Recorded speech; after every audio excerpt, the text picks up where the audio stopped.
اور اب اس کے ساتھ ہی ناظرین آپ کو بتائیں کہ کراچی میں مبینہ ڈاکوں نے مزاحمت پر ایک اور ہونہار طالب علم کی جان لے لی۔ کراچی کے علاقے کورنگی میں ڈاکوں نے مزاحمت پر BBA فائنل ایئر کے طالب علم کو قتل کر دیا۔ مقتول کے والد محمد حسین کا کیا کہنا ہے، آئیے آپ کو بھی سنواتے ہیں۔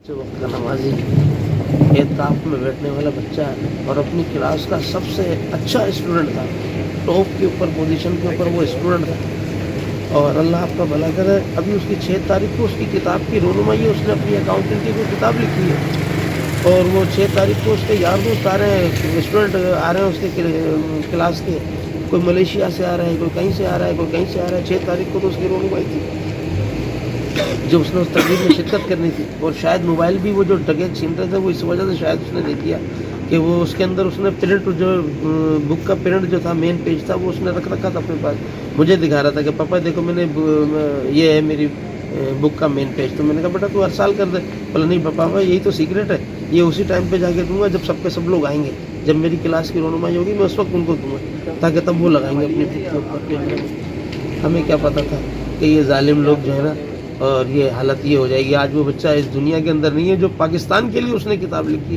پاکستان کا نام روشن کرنے کے لیے اس نے وہ کتاب لکھی، آج وہ خود ہی نہیں ہے اس دنیا کے اندر اور کتاب موجود ہے۔ کیا فائدہ پھر ایسے نظام کے اوپر؟ کہاں ہے ہمارے ادارے جو ہمارے لوگوں کا تحفظ ہی نہیں کر سکتے؟ کہاں ہے وہ ہماری گورنمنٹ ہے جو ایک عام آدمی سے جب دل چاہتا ہے، جس سے دل چاہتا ہے اس سے موبائل چھین لیتے ہیں، جس کا دل چاہتا ہے اس سے قتل کر دیتے ہیں؟ کہاں ہے یہ؟ اور اگر ایسے ہی نظام رہا تو پھر تو بڑا مشکل کام ہو جائے گا آنے والے دن۔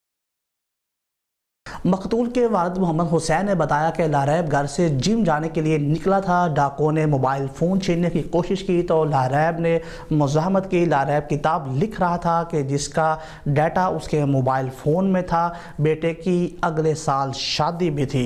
SSP کورنگی کے مطابق ڈکیتی مزاحمت پر نوجوان لاریب کے قتل کی تحقیقات کی جا رہی ہے۔ لاریب آنکھ کے قریب گولی لگنے سے جاں بحق ہوا ہے۔ انہوں نے بتایا کہ نوجوان نے ممکنہ طور پر ڈاکوں کو پکڑنے کی کوشش کی کہ جس پر ڈاکوں نے فائرنگ کر دی۔ قاتلوں کی شناخت کے لیے CCTV فوٹیج ڈھونڈ رہے ہیں۔